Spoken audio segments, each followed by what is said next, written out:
Hey everybody, welcome back to the channel. Today marks the 1-year anniversary since Stellantis ended production of their HEMI muscle car era at Brampton. If you read Mopar Insiders, well, technically I'm shooting this on the 22nd, but this won't be rolling out to my channel until the 23rd. So if you read Mopar Insiders yesterday, you probably seen my article about, how it's been the 1-year anniversary of that decision to end all the HEMI muscle cars.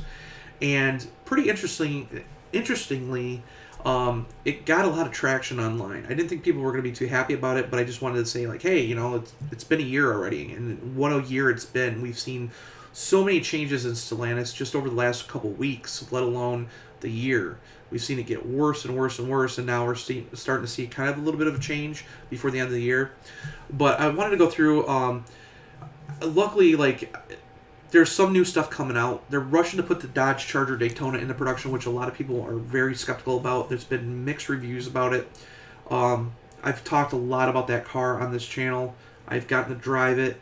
It was very interesting. I mean, it didn't change my mind to I want to move to EV by any means, but it's a really good car, and I think it'll be a very good successor to these outgoing cars that we had from last year. But it's going to be a while for dealers to get them, people get their hands on them and actually drive them. But this whole era of modern HEMI muscle cars completely changed Stellantis' whole mantra of what they were. And it was kind of weird that, it came to an end because of cost cutting. But there are some promising products on the horizon with the new Charger 6-pack models. So keep that in mind. I mean, we do have stuff coming in the lineup, but it's going to be a while. Those cars they don't start production until June, but realistically, they probably won't be into dealers until July. So, but Stellantis is trying to get the ball rolling to get those cars in to kind of do damage control for what the EV has done with their impressions. But nonetheless, this whole week on Mopar Insiders, because it's Christmas and stuff, we're trying to jam things in. We're taking Christmas off because we want to spend time with our families and stuff. But I wanted to do something really unique just to kind of celebrate that 1-year absence of the Dodge Challenger. Because the Dodge Challenger, that retro muscle car that everybody has come to love, while there's still a Dodge Charger and it will be a sedan, the coupe model replaces the Challenger. But I wanted to give it kind of like a hurrah kind of thing for its 1-year anniversary of being discontinued. So all week long, every day up until Saturday, we're doing my favorites, and Jared's too, of our favorite editions of the modern day Challenger. Now, while you guys have seen, different special editions and stuff, we're going to do special editions. We're going to do concept cars. The ones that really stood out to us, we've picked about 6 of them that really should stand out. And we got articles coming all week long for them. So, keep watching on Mopar Insiders. It's going to be really cool to go back through and kind of relive, the last, since 2008 of all these different cars that we've gotten. So these are the ones that we're doing that are really sticking out. And we talk about why they stuck out to us. So keep that in mind. But if you went on Mopar Insiders yesterday, you probably seen my article. And you probably seen that there's tons of photos from Brampton on there. Heather Holmes, who's actually a really cool Mopar diehard enthusiast. If you don't know who she is, she's got her hands involved in tons of different projects and stuff, her and her husband both. And they went to Brampton. I was actually supposed to go to this event, but I couldn't make it because I had family obligations. But they actually went to the assembly plant's final open house, which was about 2 months before. It was in October. Before the plant closed. So they actually got to see some of the final runs of the cars, and there's a really cool gallery on there. I suggest Heather took tons and tons of photos. And being a Mopar enthusiast, she took really cool photos that everybody likes to see. It's not just like, oh, here's a picture of the line, the blah, blah, blah, blah, blah. She took pictures of the molds, the cars being, showcased, all different types of aspects. So if you get a chance to go on Mopar Insiders, really look at the pictures. There's a ton of them on there. There's a whole image gallery. She did an awesome job. And it kind of shows off where Brampton was when everything came to a final end in production. It's sad. Brampton's still in kind of this hiatus where they're supposed to be getting the next generation Jeep Compass but there hasn't been anything going on at the plant for over a year. So it's been idled. They're fixing stuff up inside, trying to get this new production line, because obviously they're going from a large car to now medium-sized crossovers. So there is some stuff that has to be done at the plant, but the plant's very outdated. If you look at some of the pictures, compared to other Stellantis plants, it was really, really outdated, and it needs to be gone through and heavily updated to make sure that's more of a modern facility where quality control can be, better watched and stuff, because we know there's been issues with quality control, and it's not the plant's fault. It's a lot of the stuff that, the plant was limited to what they could do. But as for Brampton, we've heard things like maybe the Brampton will be pushed back a little bit on their timeline, but they're not looking to open until late next year. So they're going to start building 2026 Jeep Compasses there. There has been no other rumors or speculation of what would go there along with the Compass. I would, if it was me, I would, because of the slow sales of the the Dodge Hornet. The Dodge Hornet's actually built in Italy. It runs on this, now mind you, it's on the older Jeep Compass architecture.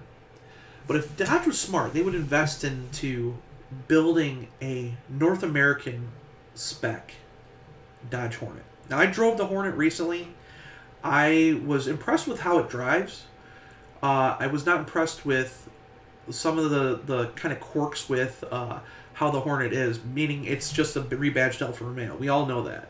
It does look good, nice from the front end, but being an Alfa Romeo, it has its quirks, meaning, like, I'm a tall guy, I had a hard time getting into it. You might remember Jeremy Clarkson had a hard time getting in a Alfa Romeo Giulia, and he complained about how how the pillar is shaped. This car has the same thing. Powertrain wise, it has a plug-in hybrid powertrain, the 1.3 liter from the Renegade that we had here. It's basically the same powertrain that's in the Compass and Renegade 4xe, and that powertrain was phenomenal.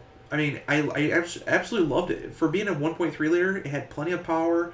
It got really good gas mileage. And the funny thing is, I keep saying Jeep, Dodge sent it to me, and they didn't send me a charger with it. And it had 0% charge because it's a plug-in. Well, I don't have a charging port at my house, so I only had it for a couple of days, so I ended up not charging it at all. I didn't use it as a plug-in at all. I used it as a normal hybrid, and the thing got anywhere from 28 miles per gallon in the city to 35 on the, 28 miles per gallon on the highway to 35 in the city. So I was pretty amazed with that. It actually runs quite a bit on electrical power. I was really impressed. But I would love to see, like, the Dodge Hornet get updated with, so it accommodates bigger people from North America, meaning, like, the roof needs to be a little taller, maybe a little boxier, not, make it so the hatch is more usable, because that bubble, like, back on it really takes up a lot of the actual cargo space. But that platform worked really good. So if this new Stella medium platform is any as good as what the Hornet rides on, I think it will be good.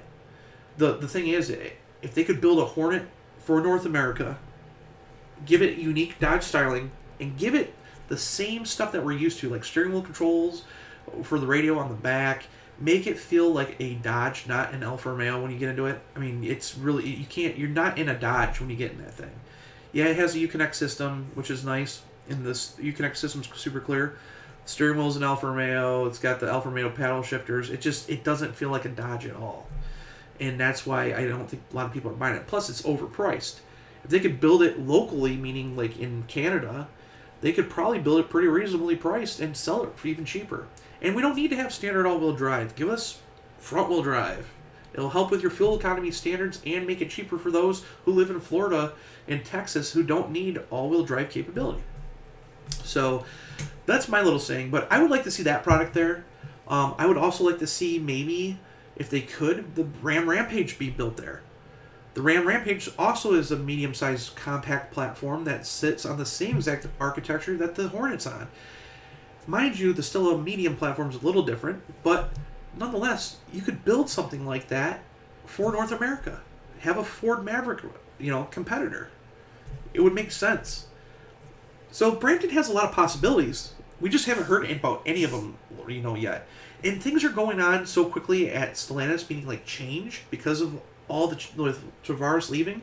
It hasn't even been a month yet, And we're already seeing them do radical things differently. Extending production of the HEMI and the Durango for, basically past, they were going to end it in, I think February. Now it's going through the whole model year. And maybe the RT is going to stay around for 2026. We don't know that yet for sure, but that's what I'm hearing. And then we're hearing that, they're joining, forces with other automakers that they originally shunned, saying, hey, we're building all EVs in Europe. We don't need to be around you guys to battle emissions and stuff. They're joining that kind of aspect. There's just a whole bunch of stuff going on, and it's day-to-day change. And there's going to be there isn't even a new CEO yet. So hopefully somebody will come in here, realize that Brampton is actually a really good facility and has a long heritage with AMC products, Dodge, Chrysler, even Jeep products before the Compass. So if they realize that, they're going to have a really nice facility once it's updated to build some really cool product.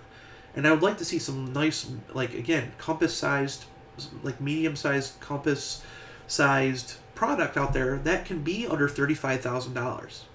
I think that's going to be key because right now I keep seeing commercials for the Nissan Kicks, the new Nissan Kicks that starts at $21,000. We've seen how successful the Chevy Trax is. The Ford Maverick is killing it because it's doing way better sales than the Ford Ranger does, and it starts out at $24,000 and goes up to about 40 with their Tremor package, but it doesn't overstep anything. So they need product like that. Stellantis really needs product, and I think Brampton would be a really good fit for that kind of product. Especially considering that we're seeing the muscle cars gone from there. They need to really utilize that plant. So I didn't talk about that in my article, but like I said, if you really missed the Charger, Challenger, and 300, go on there and check out all of the stuff that, all the pictures and stuff from the open house. Really cool details that Heather took pictures of, and I can't thank her enough for sending those to us last year, and we're reusing them again this year just because of the anniversary. So anyways, take and enjoy your Christmas. It's probably going to be it's already the 23rd.